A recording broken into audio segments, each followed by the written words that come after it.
Gardner's is honored to be Lancaster's favorite mattress store 15 years in a row, voted a favorite every year since 2010. Every day of the year we work to be your favorite mattress store, and we earn the right to be a favorite with you, our next customer, with the way we help you wake up until you wake up happy on one from Gardner's Mattress & More. Double Deal savings events happening now.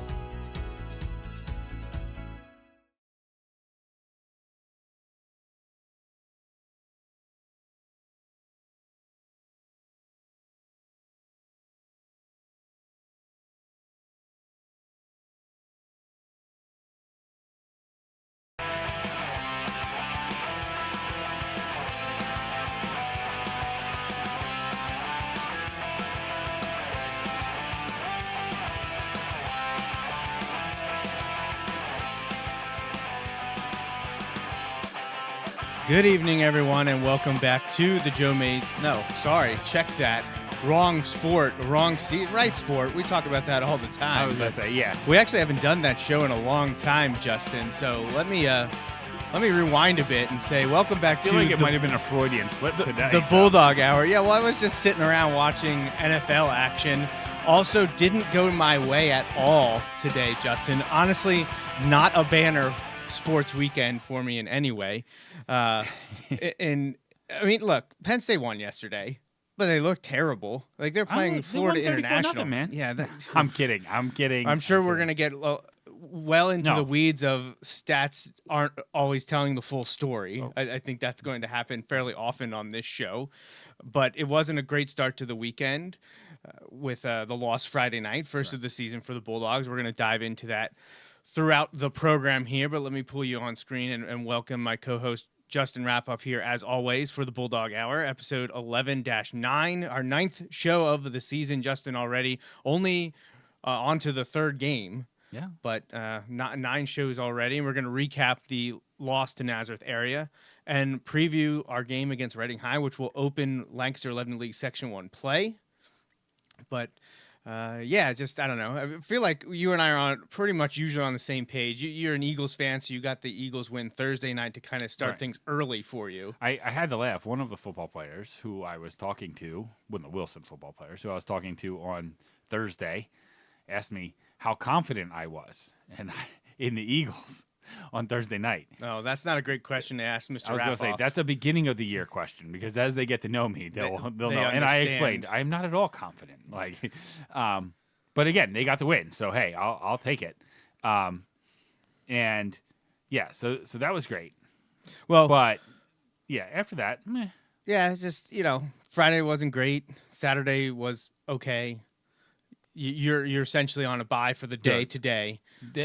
One of the best NFL feelings is when your you NFL team wins win on Thursday, and then all day Sunday you're just like, yeah, if you this is fun. The random Thursday, Friday, or Saturday win before Sunday, and you don't have to sit through 7 hours of what used to be commercial-free football without worrying about your team. Because if your team plays at 4:00, the whole time during the 1:00 games, you're just like, oh gosh, thinking about that 4:00 game. If they play the 1:00, at least you're ripping the Band-Aid off a little earlier. But if it doesn't go well, then you can't even enjoy the afternoon games. Like, I'm sure there are people who are like, what is he talking about?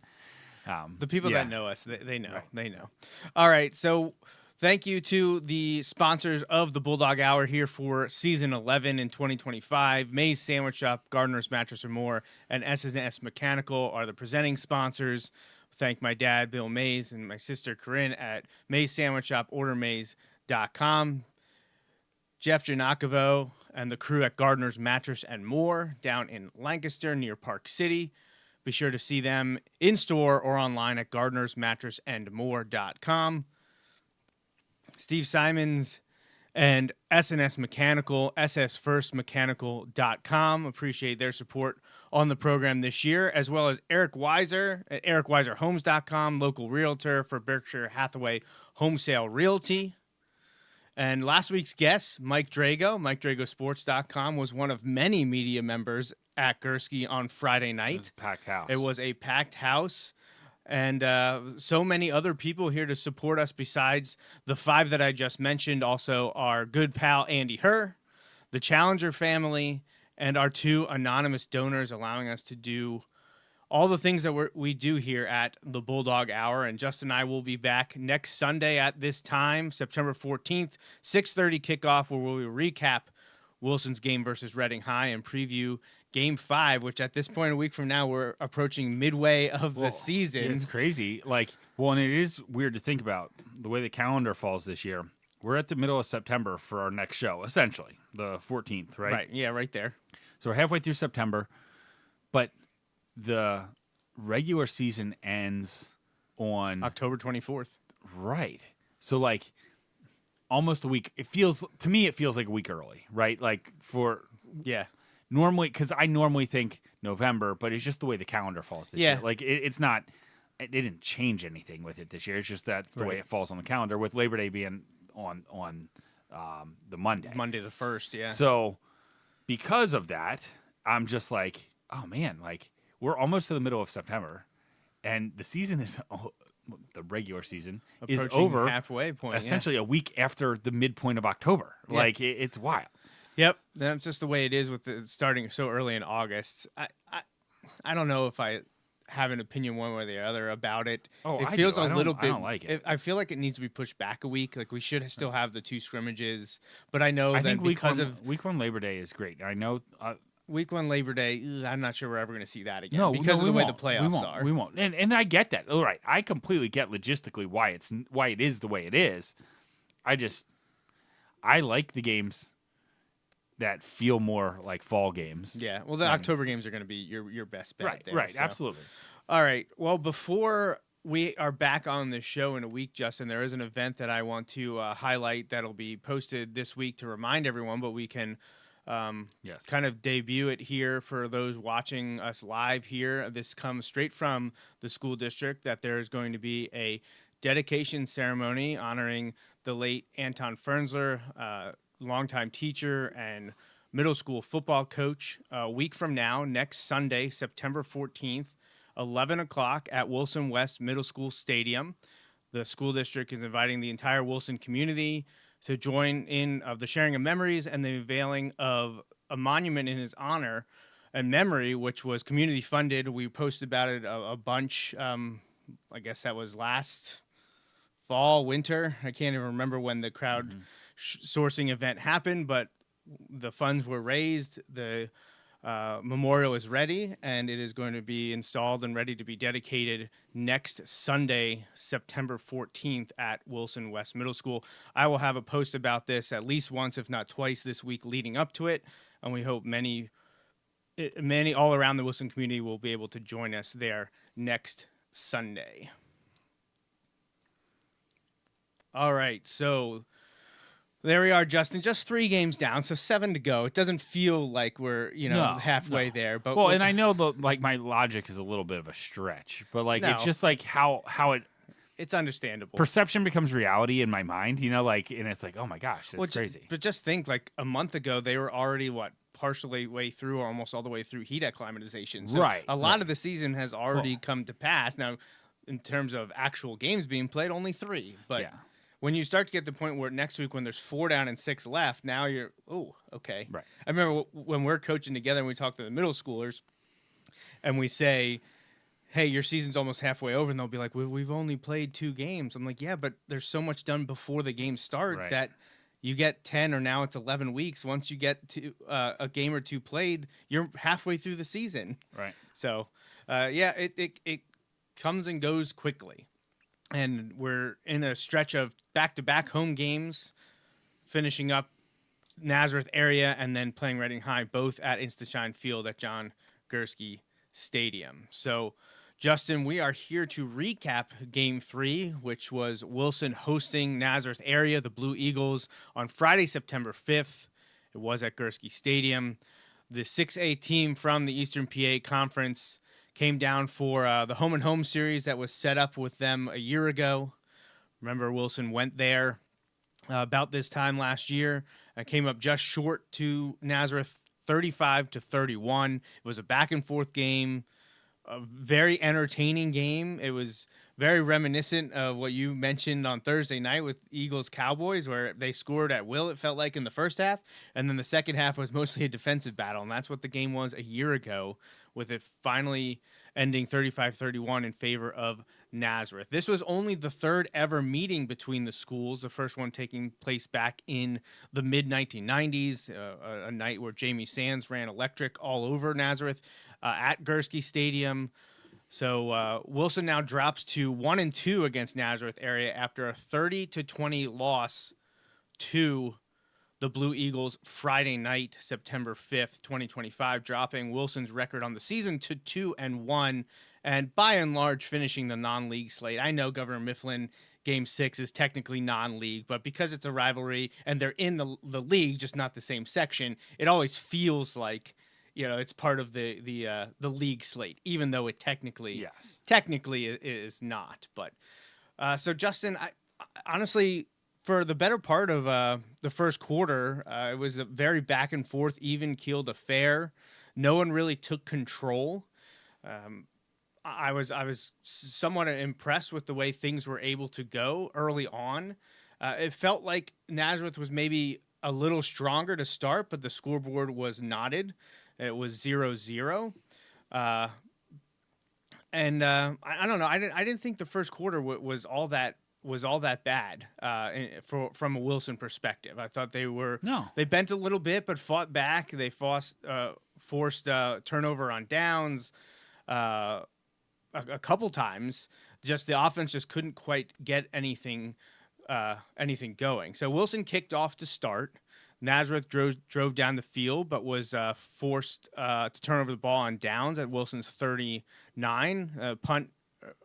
It was one of those quick, you think they're going for it, but then they drop back to punt. And Falzone did punt that ball, and Wilson got it at the 13, started their drive.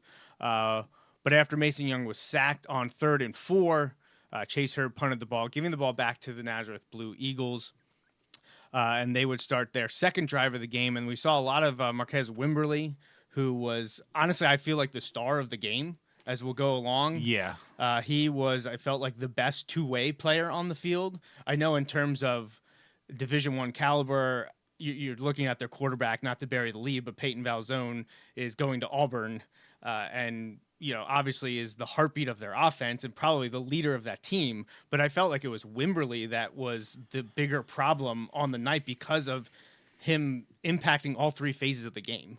Yeah. I mean, I feel like when you watch the game, it's easy to kind of be like, he's the way the game played out, he seemed like the difference maker, with the assumption that if you don't have the SEC quarterback across the way, things might be different too. Mm-hmm. That's a given. And his plays, I felt like the Falzone plays weren't as flashy as last year's. Right. Yeah, there weren't. That could be the bias of like, I might have been more skeptical last year, whereas this year I knew what he's capable of. It's deceptive because like he gets the ball out quickly. You get pressure. Like we had guys running, like free guys, and he backpedals and just gets rid of it in time or gets out to the side. Like I felt like last year he got out to the side more. I thought we did a better job. Again, we were more prepared too. I felt like we were bringing pressure. It's just he gets rid of it just in time. Like he knows. Like he knows when to get rid of the ball, and he's getting rid of it before it's too late. And it's really tough. And man, he's got a rocket for an arm. So like even when he is backpedaling, he gets the ball where it needs to go. I mean, again, that's not. We're not saying anything that anybody doesn't know. Like he's going to Auburn for a reason. Right. That being said, Wimberly, I thought played better than I expected, and I knew he was going to be. I knew he's their next guy. I knew he was their other guy, but like he really stepped up and had a big game. Yeah, and all over the place. Wimberly is committed to Sacramento State. Well, and isn't Sacramento State the school that like, aren't they like trying to go D1 and like bump up to Division I and have like a huge like multi tens of millions like commitment to like bring in the NIL stuff. Yeah, I don't know all the information surrounding that. I just know he's committed to Sacramento State, and I felt like he was the best player on the field. Yeah, in terms of the impact across all phases. Because Falzone, probably their best athlete, probably their best player all around. Right. But you're only really seeing him at quarterback. And kind of an important position, and also onside kick recover, which was wild to me. But when your dad's the head coach, he can make those decisions without repercussions from anyone else because he's the one putting him out there to recover an onside kick. So Nazareth got the ball back after the Wilson punt. Didn't do a lot. They started at their own 31. They did flip the field, and they got down inside the Wilson 30 to the 28, but then 2 straight incompletions was a turnover and down, and Wilson got the ball back. And there was a nice pass here on 3rd and 3 from their own 35, and we have video of the pass courtesy of SV Sports and Paul Roberts. So this was a very nice pass from quarterback Mason Young on a little swing pass, go down the field to the running back Monty Greer. It was a beautiful execution there. That was for 23 yards, got Wilson the first down. Then Monty's brother Damian rushed for 8 yards. Mason was sacked on the following play before Monty Greer rushed for 6 yards to pick up the first down. Akings rushed for 5. Mason rushed for 5. And then Akings finished on 1st and 10 with the loss. And that was the end of the first quarter. And all of a sudden, Wilson's driving here with their second possession of the game. First quarter ends 0-0. And then Wilson would end up scoring on this possession to take a 7-0 lead. And that touchdown was from Mason Young to Corell Akings, who was 100% covered on the play. But again, via Paul Roberts and SB Sports, we have video of the beautiful catch from Corell Akings and a nice throw, putting it where only Corell could get to it because of the man coverage. Right. The defensive back never got his body or head around. Corell made a fantastic catch. Wilson goes up after Preston Oxenrider's extra point, and they lead it 7-0. So, the vibes are good in West Lawn at this point in the early second quarter. So Wilson kicks off, but of course Nazareth answers immediately, and that's what you kind of expect from a D1 recruit and a backfield with Falzone and Wimberly. They didn't panic. They just went about their business and picked up a few plays, big plays immediately. 15 yards, 22 yards. And then finally they get the big one for 36 yards down the sideline. And all of a sudden, how many plays was that? About eight plays later, and the score's tied. It's 7-7. So the little bit of maybe you thought there was some momentum on the Wilson sideline, Falzone and the Nazareth offense answered immediately. And then the following series for Wilson flipped the momentum in the field because there was an interception. Right. And Nazareth takes the ball over again, like 8 plays later, and Nazareth goes up 14-7 after Falzone scrambles away for his own touchdown. And just like, oh man, like we had him. We got the first score, they answered, and we give him the ball right back. So disappointing, but Wilson then mounted another drive, and they were about to answer themselves. I mean, if you were watching the game, you were there, you saw they did answer, but what came back to haunt him? Penalties. Yeah. So Mason Young found Mike Glover for a touchdown. Unfortunately, it was called back for a holding penalty. I have not seen video of the play, so I have no idea. I know people are always questioning, is it legit or not? I think I know where it was, but I don't know that for sure. I don't know. I haven't seen it. I'm not going to speculate on it on the show. I already did to you. Correct, yeah. So, Mason Young hit Glover for a touchdown. I believe it was on a 3rd down as well. But a holding penalty pushed them back to make it 3rd and 16. Then Mason was sacked again for a loss of 13, and then he couldn't connect with Jaden Carpenter on 4th and 29. But Nazareth now gets the ball back after you thought you were about to tie the game. Right. Now you give the ball back to Falzone and Nazareth with some time to move down the field and possibly get a score themselves, which they did. However, it wasn't a touchdown, thankfully, but it was a field goal, 3 points. Owen Hall's 37-yarder is good with 4 seconds left. So essentially, that takes us to halftime. Right. 17-7. Felt like a 10-point swing. Blue Eagles. Yeah, 10-point swing. You thought you went from 14 to 14, or you thought, to 17-7. So, and that's deflating. It is. But it's up to the staff and the kids to come out in the second half and say, look, we've been hanging with them. We got to cut out the mistakes. Right. We're too many penalties, too many blown coverages, too many turnovers. You can't do that against a good team. So second half starts. Wilson gets the ball, starts to put a little bit of a drive together, but it comes up short. Wilson has to punt away from about midfield, and Nazareth just in a few plays marches right down the field again. Score an 18-yard touchdown pass from Falzone to Zelkowski, puts them up 23-7. So now you're like, okay, you can't unravel here. Like if you want to stay in this game and not get blown out, you need a spark. Unfortunately, once again, the second drive of the game overall. First play of that drive is an interception. And the only way this wasn't a backbreaker is because of the effort of Jaden Carpenter to do something that, well, honestly, from a Nazareth perspective, you teach your kids all the time. You don't celebrate a turnover, especially one that's going to result in a score, until you are in the end zone. Yep. You keep that ball close to your chest until you've crossed that goal line and you can give it to the ref and celebrate. That's not what happened for the Nazareth defender. And honestly, I don't know that there's a single other person that could have done what Jaden Carpenter did. Well, the thing is, like, watching it from afar, like in the angle I had, it seemed like Jaden's last 30 yards were his fastest 30 yards. Like he was I mean, in the truest physics sense of the term, he was accelerating the entire time. Yeah.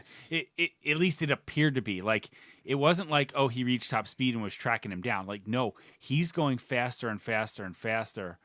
And it, like, man, what an effort play. Yeah. What an effort play. I can't say enough about that. Like, it's easy to sulk sometimes. Enough about that. Like, it's easy that he should have made, and I don't mean this, and speaking to him, that I know he is capable of making, he knows he's capable of making. Like, I'm sure there are some things that he didn't go his way in the first half. He didn't feel sorry for himself. He didn't do it. No. Like, he could have easily just stopped. Busted his butt or jog it out. Right. He go through the motions. Sprinted like his life was on the line and caught the kid. And made knocked a it out. play. Like, just made a play. I mean, all hard. We have all hard. Used it as a coaching point. Anytime it happens in college or the NFL, and we'd be with the kids at West, and we'd say, who watched college football? Who watched the NFL this weekend? Did you see how that guy celebrated before he was in the end zone, and someone made an effort play, and instead of giving up a touchdown, they forced a touchback or recovered it or whatever. Right. That is exactly what just happened in the Wilson game. Jaden Carpenter, incredible effort. And I wish I had the video. Unfortunately, Paul didn't have that one to send over, so I can't play it. But just unreal, because I feel like Jaden was at the 30 when the Nazareth player was at the 10, and he 100% got there before he crossed the goal line. Like I don't even think it was that close. In real time, it looks close, but if you watch it slow down, he was definitely, like, as I know, Nazareth thinks they scored. They didn't score. Right. Jaden 100% knocked that ball off before it crossed the goal line. It's hard for me to remember the last time I saw that kind of relentless effort and pursuit from someone at any level, not just Wilson. Right. Yeah. That was incredible recovery, and that was the thing. And I know Coach Doms mentioned it in his post game comments. Yeah. He thought maybe that would be a rallying cry and like, hey, let's go. Like, we're not out of this. People are still trying. We're still together. We're still in this game. Yep. Unfortunately, it didn't go that way for the Bulldogs. The third quarter ended, and Wilson was able to get a score early to start the fourth quarter. And that was the series after the fumble. So at first it kind of looked like, hey, maybe they can mount a comeback. Maybe that did shift the momentum, and the team is rallying behind it. Wilson did have a nice long drive from their own 20, and what is capped off. Let's see, how many plays was that? Man, it was a long drive. It ended up 13 plays, 80 yards in 6 minutes 40 seconds. And that was the drive you needed to have. Right. You needed to have that drive, and it was punctuated by a Corral Akings rushing touchdown, which Paul Roberts provided for us.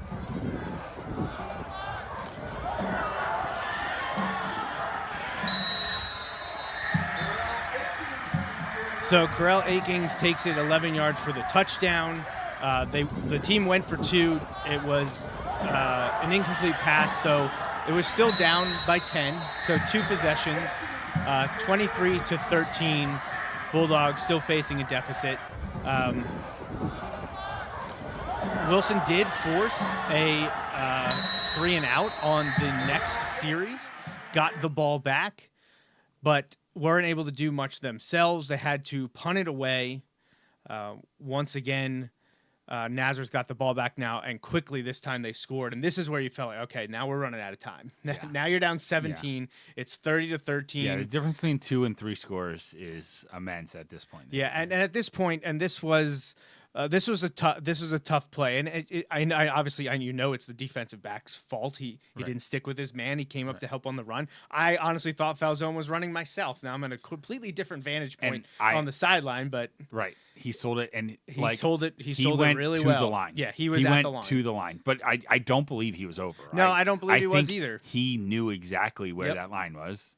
Well, got the pass off. In one of, and I can't remember what media group it was, but one of them talked to him about the play, and he says he was going to run it, and then he saw the defensive back had come off his guy, and what was it? I think it was Laluga, was it? Right. Matt Laluga, 40-yard touchdown, and that felt like the nail in the coffin right there. Right. Wilson's down 17 now, not a lot of time left to go. They scored 3 plays, 70 yards, 1:32 game time, and now your back's against the wall. Wilson goes for it, 4th down at the Nazareth 41, turns the ball over. Nazareth pretty much just does what they want in the next drive and just is like, we're up 17. Right. We don't need to kick a field goal or score another touchdown. We'll go for it on 4th. We don't get it. We turn the ball back over to Wilson. Wilson keeps fighting, and Mason connects on a nice pass with Jaden Carpenter for the touchdown. So Jaden was able to get his 56-yarder.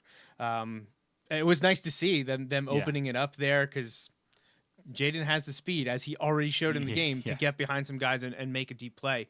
And Mason Young, who I thought Mason Young, like I know people, and this is where we're talking about stats, looking at box scores. People go, he threw, was it 2 interceptions? Yeah. Dude, you should have been at the game to see the interceptions that he thrown, because the first one, I can't pin it on him whatsoever. The ball got ripped away from the receiver. That's hard to blame on your quarterback. Right. It happens, but like, it wasn't a bad decision. No. Like, it wasn't a mistake. It just happens. So, and the second one thrown ends up being the one that Carpenter knocks out. I don't know enough about the Wilson offense and the play call of, was that a quarterback error? Was that a route error? That's the thing that you never know unless you're in the huddle and know the offense.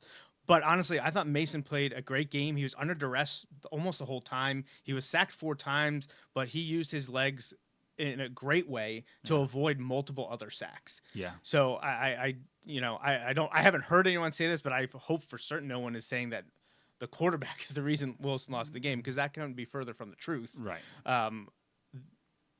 I thought Mason played a really, really strong game. And I think the first 3 games of the season, I know Mike Drago was talking about comparing him with last year's start, just because they're 1-year starters with Maddox Gruber, and Mason statistically is ahead of him. Right. So, and we did get to start to see them using Mason's leg in from the outset, not just in a scrambling way, but hey, let's get him involved in the running game. I thought that looked good. I thought Mason looked good on those called runs. So I thought overall, I thought it was a fairly strong game from the Wilson quarterback. Just in the end, the team didn't make enough plays. We didn't get in the end zone enough, and gave up too many big plays, and that's not great. But I think one of the things that we point out all the time, obviously turnovers are the big one, but the penalties just killer, and really might have changed the entire game. That penalty that took off the touchdown. I'm trying to pull up the penalty. Yeah, Nazareth was penalized 1 time for 10 yards. Wilson was penalized 10 times for 98 yards. And then when you look at the turnovers, then, that's it's tough to win a game when you're penalized 10-1. Your turnovers are, was it 2-0, I think? Yeah. 2-0, and then you're sacked 4 times. So, yeah. Sometimes stats don't tell a story, and some stats do. It's very selective. Context matters when it comes to all that. But let's dive into some of those individual statistics. We want to mention, honestly, the team stats are very, very similar or very it's crazy. even. Wilson actually had more first downs to Nazareth, 22-21. Net yards rushing, Wilson beat them by 1 yard, 135-134. Net yards passing, Wilson outgained Nazareth 270-258. Obviously, that last 56-yarder really helps on that. But Wilson outgained Nazareth 405-392 yards. Not as many yards per play, 6 for Wilson, 6.6 for Nazareth. You know what? But Nazareth lost a fumble. So, I guess interception, then fumble recovery. So the turnovers are actually 2-1, a little bit closer in that regard, but just full on hustle play by Jaden Carpenter. So third down conversions, Wilson was 7 of 14, Nazareth was 5 of 11. Red zone, each team missed once in the red zone. Let's look at some individual stats. Corell Akins led the team in rushing, 68 yards, and we showed you that 1 touchdown. Ethan Harding also gained 29 yards, and Mason Young had a net of 22. Mason Young was 22 of 35 for 270 yards and 2 touchdowns with the long of 56. And that went to Jaden Carpenter, who led the team in receiving, 7 catches, 127 yards, and the score. So Jaden still had 71 yards on 6 catches without the big one. So Carpenter was definitely the focus and a nice a safety valve for Mason Young in the passing game this week. Mike Glover was next with 6 catches for 50 yards. Mike also had 1 rush for 5 yards as well. Good punting by Chase Herb again.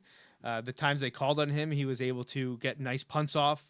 I know we weren't sure what was going to happen, who was going to have that job this year, but so far Chase Herb has looked really good in the punting department. Obviously, we want to see him doing that less, but when he's called upon, it has been done very, very well.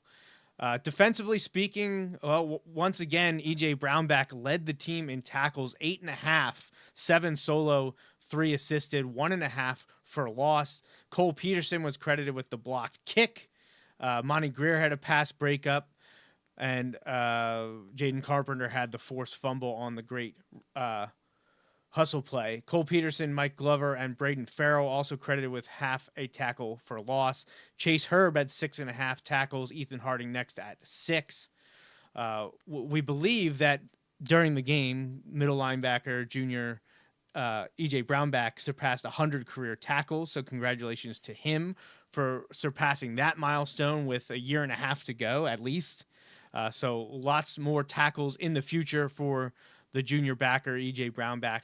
And our player of the game last week, which, before we jump into the player of the game this week, we let off the show recapping this game, saying how Marquez Wimberly was a difference maker for Nazareth. Defensively, he had 11 tackles, 5 for loss, including 3 sacks. All over the field. Yeah. All over the field making plays. And obviously he was also the guy carrying the ball for them on offense more often than not.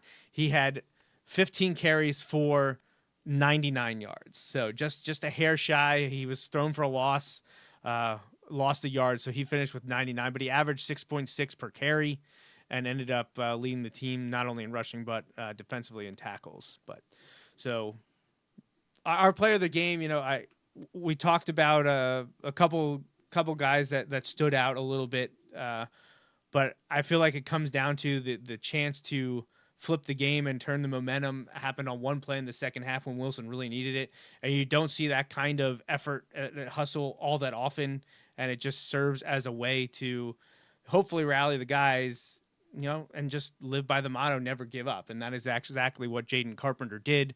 So Jaden Carpenter is our player of the game for the loss versus Nazareth. just mentioned it, but we'll say it again. 7 catches, 127 yards, and a touchdown. 1 tackle on defense with the forced fumble and the elite effort. Like it's stuff that you want to say you can coach it up, but they have to buy into it and then do it. And Carpenter did it to a T. Like we mentioned, and you and I talked about this as well when we were kind of trying to discuss here. It's kind of like a model of what we need, to do for the next part that like moving forward, right? Like it's one of those things where like looking kind of moving forward, things don't always go your way. You don't get the breaks you want, or things happen, or sometimes it's slow.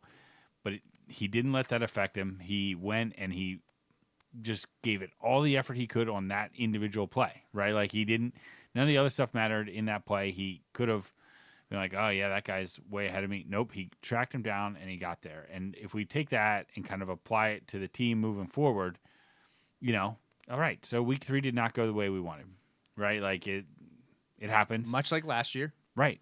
And much like last year, this team is very talented and has a lot of, like, the upside for this team is still really high. Right. Really high. There's work to be done to get there, but, like, we say this every year, not just last year. We say this every year. I don't want us to be playing our best football week 3. I want to be getting better in week 3, but we need to be playing our best football come the end of October and into November. So what do we need to do? We need to start fixing the mistakes, continue to fix mistakes, get better, and play better this Friday coming up. Like, play better this Friday. None of the other stuff matters. I was talking to one of our guys walking out, and he seemed kind of down. I'm just like, look, it's disappointing. I know you're disappointed. It's okay you're disappointed. But literally every goal that the team has, other than undefeated, right? But every goal, is still on the table. Every single one. So handle your business in practice, handle your business in school, and then go handle your business on Friday nights. We were in this exact situation a year ago, to a T. Game 3 loss to Nazareth. And the coaches said it to us after the game last year and this year, and we're saying it now. Everything you want, except for that undefeated regular season, is still on the table. Right. And sure, saying you went 10-0 in the regular season is nice. I believe only 14 teams have done it in 81 years of Wilson football. It's a tough thing to do. But all that really matters is getting that flag. You want to be known. You want to be known as a league champ and hopefully a district champ and having the opportunity to keep playing into December. All that's still on the table. Yeah. Sure, you feel down because you lost. It happens. It happens. Right. Move on. Come back better than ever next week. Start league play with a bang. Take it to Reading and then focus on Cedar Crest. That's all you got to do. One week at a time. Right. Reading High's up next. And all of the everything you want is still because you want to beat Mifflin, you want to win that rivalry game. You haven't done that yet. You want to win the section. Which I think you said for the seniors, right? Right. Well, for the seniors it could be go out with never losing to Governor Mifflin, right? Which is even a bigger feather in your cap. You can say we never lost to the Mustangs in your high school career if it was three years long, right? Because Wilson hasn't lost to Mustangs since 2021, right? Right. Yeah, 2021. So, are there any players, seniors this year that were up as freshmen? I'm trying to think. Oh, Corral was. Yeah, Corral could put 4 for 4 versus the Mustangs. Beat them in a few weeks. Yeah. So that'll be pretty cool. That's usually a pretty good bragging rights there. So that's still on the table. Going undefeated in the section, winning the second championship, still on the table. Playing for a district championship, still on the table. So yeah, it sucks. You lost. Get over it. Move on. Right. Refocus. Recenter, and come out. And take it to the Red Knights on Friday night. It's the salute to service game, which I'll get to here shortly. Right. Youth night was Friday night. That's always awesome. It was great to be there. Gold Out game, raising money for battling childhood cancer. Wilson Minithon. Every Friday night game at Insta-Shine Field at John Gursky Stadium always has a theme or event going on. They're always really well done. And this coming week's is the salute to service game. So. I definitely hope everyone gets there and gets there early, can take part in that event, and that Wilson rebounds against the Red Knights. And it's been a while for the Red Knights to have any kind of success against the Bulldogs. Wilson has not lost to Reading High since 2003. So it's been 20 plus years. I know they didn't play every year in between there because Reading moved from Lancaster 11 League to Berks and then returned back a few years ago when Berks joined the LL. But it's been a bit of a struggle for the Red Knights, despite them being in 6A and LL Section 1. They're off to a slow start again this year. They are 0-3. They went 2-8 last year. Wilson won the previous meeting almost exactly a year ago, September 13th, at Albright at Shirk Stadium, 50-6. So Wilson is going to be favored in this one. It's always tough when you go into a game, Justin, and you're favored. You're the team that no doubt about it, they're going to win. As coaches, no one likes that bullseye put on you. Well, we led the show talking about some of the other sports from the weekend. I think that infected the Penn State locker room on Saturday. Like they thought they'd go in there and handle their business, and they eventually did, but it wasn't the way they had wanted to, right? Right. So, look, there's plenty to work on. We've talked about that. However, it's one of those things where like you have a chance to go out and show the progress you make this week, right? Like show the progress you make this week. Go out and handle it, and that doesn't. Again, going out and hopefully getting a win on Friday doesn't take away the sting of a loss, but it helps you build toward those goals at the end of the season. And, it's one of those things like, if you ask last year's team if they would trade, winning the section and beating Mifflin and getting to the district championship for the Nazareth win, no one's making that trade. You would not make that trade. No one's making that trade, right. Like, it stinks now, but the highest mountains are still out there, and you just got to keep working. So Reading opened their season August 22nd at Phoenixville 5A school. They lost that game. They then came back for the border battle with Muhlenberg, lost that game. Muhlenberg, also a 5A school. Both those were on the road. Reading High came home for their first game of the season, first home game of the season against Emmaus, a 6A school from District 11. Emmaus not having a strong year to start this year. They were 0-2 before they played Reading. And I believe it was a close game until the end of the second quarter. Reading made some mistakes. Emmaus capitalized and started to run away from them then, and Emmaus won that game. So Reading is 0-3 with a trip to Wilson this Friday night. Again, like I mentioned, it is for the Salute to Service game, and the school district passes along this note. Join us on Friday, September 12th at Instashine Field at John Gursky Stadium for our Salute to Service game as we honor our military members and first responders. Wear your red, white, and blue to show your support. Admission is free for those heroes with valid ID. All military members and first responders are also invited to join us at 5:30 p.m. in the white tent inside the stadium for a special pregame tailgate with snacks and drinks just for them. We will recognize these heroes on the field at halftime. Let's pack the stands and show our Bulldog pride. So definitely want to be in attendance for that one. It was really awesome last year. I hope they're able to find. It was I was excited for it last year, but didn't know what to expect. But it was really cool. It was really cool. It was really cool. It was other places have done it before, so interested to see what Wilson's able to put together with the community. I was blown away last year by like what they did. Like it was very cool. I hope they're able to welcome back some veterans as well. Unfortunately, I believe at least one, if not two of them, have passed away since last year's game. I saw them memorialized on the World War II weekend website and recognized them immediately from getting to see them on the field last year. So, that greatest generation, unfortunately, is leaving us, and they're all in their late 90s, if not in their early 100s at this point. So it is a great opportunity to be able to thank them, see them in person, because there's fewer and fewer of them among us anymore, which is disappointing. But it's always a great event. It was fantastic last year. Hopefully the weather is cooperative, and it's a great event this year as Wilson welcomes the Red Knights in for what used to be a big-time rivalry game And, Wilson has gotten the better of the Red Knights now a lot recently and over time. I believe Reading's only beaten Wilson 5 times in their history. The most recent one, like I said, was back in 2003. That was a big-time one at Gursky Stadium where James Bryan and the Red Knights beat Chad Henne and the Bulldogs 44-2. I don't think Coach Henne likes to talk about that game all that often or remember it fondly for sure. But, yeah. I also do want to point out one other Wilson School District event coming up, as we know in a few days, is the anniversary of 9/11. And the Bulldog Stair Climb will be happening once again this year, and that features the JROTC cadets as they honor the heroes of 9/11 with their participants paying tribute by climbing the equivalent of 110 stories of the World Trade Center. That will be this coming Saturday, just under a week from now, September 13th.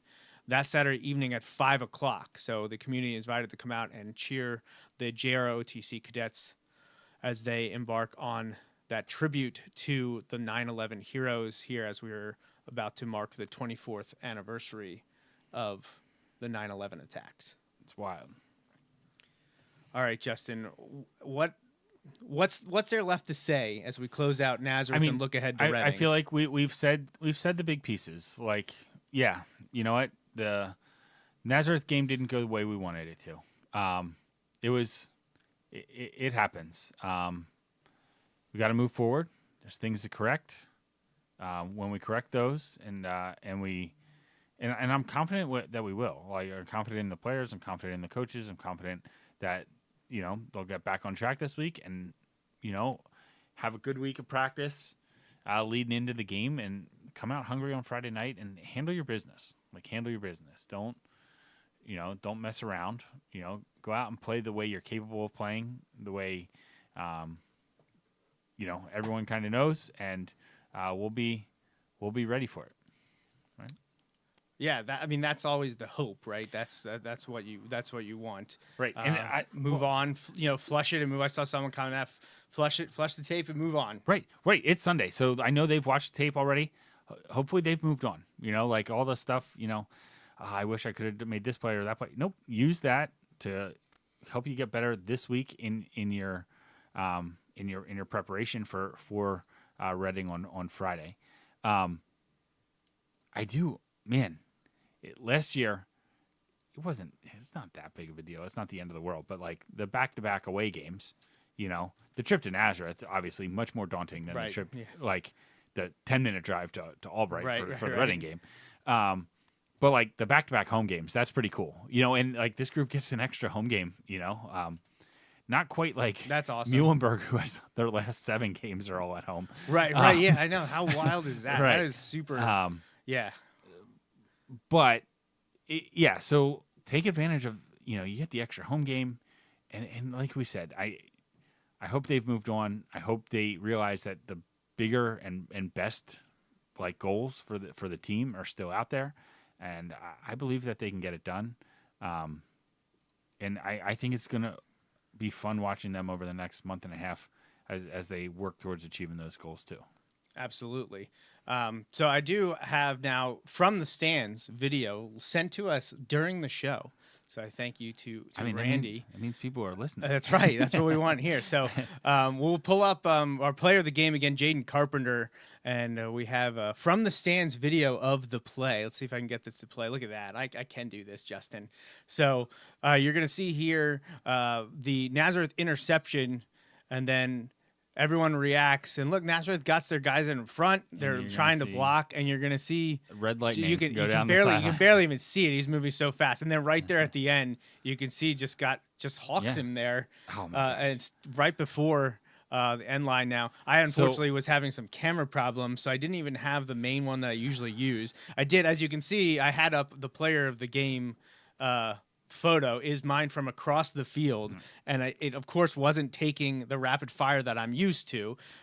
Wish I had one closer to the goal line with the ball out. That's what I wanted. Right. That's the best I could get, but I wanted to use it because it was the exclamation point on our decision to pick him for player of the game. I try really hard not to comment or cheer or do things while I'm doing it, because I don't want it to end up on on the film or on the stream that the school is doing. Like, and there's other people in the room. Like, I just try to stay. That's not true. I don't stay calm, but I try to keep it internal. Right. Right. And sometimes he hawked it. Sometimes it slips out, right? And I'm like, oh, like I'm excited. And then when they got together and they said it was out, I'm doing like the loud clap. I'm like, yeah, let's go. I was pumped up. Yeah, absolutely. So, yes, thank you for sending that along. Glad we could get that in there. And again, let that be the metaphor for the rest of the season, right? Yeah. You have a hiccup and you bust your butt. And never give up. Right. You bust your butt and it pays off. Come on. We can make it happen. Never. You can make it happen. Right. I have no part in it. We have nothing to do with that anymore. I would help if I could, but that's not my role, right? It's on your plate, but I'm confident that the guys will get it done. Yeah, and just as a reminder, someone that was very much into the never quit mentality will be doing a dedication ceremony for Anton Fernsler, the educator and coach at Wilson West, this Sunday, September 14th, at the middle school stadium to debut the monument created from the community-funded crowdsource fundraiser that was done last year. And we will be doing that on Sunday, September 14th, the day after the Salute to Service game, or excuse me, 2 days after the Salute to Service game, which is Friday, September 12th, against the Reading Red Knights. And in between those two events is the stair climb. So a lot of stuff happening around the Wilson campus. All good stuff, though. All good things, yeah. A football game Friday night, Salute to Service, taking on the Red Knights. 9/11 stair climb on Saturday at Gursky Stadium, 5 o'clock. And then 11 a.m. Sunday at Wilson West Stadium is the Anton Fernsler Memorial. But I think that's about it, Justin, unless you have anything else you wanted to say. No, I'm just excited. Before we wrap up this episode. Should be a good night on Friday night. Hopefully we see lots of people out there. Yeah, it'll be good. Yeah, we'll be good. So I thank everyone for sponsoring the program. Really appreciate everyone, especially May's Sandwich Shop, Gardner's Mattress and More, and S&S Mechanical for their support of the program. In addition to Realtor Eric Weiser, Mike Drago at MikeDragoSports.com, Andy Herr, the Challenger family, and our 2 anonymous donors. Just one last time, we'll be back in 1 week, Sunday, September 14th, 6:30 to recap, hopefully a Wilson victory versus Reading, and then preview first section road game at Cedar Crest, which is going to be here before we know it. Yep, Always we talk about how the fall flies by, Justin. Yeah, it does. Game 4 on deck, ready to go. All right. Well, that's it for us here at the Bulldog Hour for episode 9 of the 11th season of the show. Appreciate everyone joining in, and we'll be back again in 1 week. So for Justin Raffoff and the entire Wilson football program, I'm Joe Mays, and remember, go Bulldogs. Thanks for listening to this week's episode of the Bulldog Hour. Want more Wilson football? Follow the show on Facebook, Twitter, and Instagram. Subscribe to the podcast on iTunes and SoundCloud. Or visit www.bulldoghour.com. The Bulldog Hour is a featured program on jmnjrradio.com.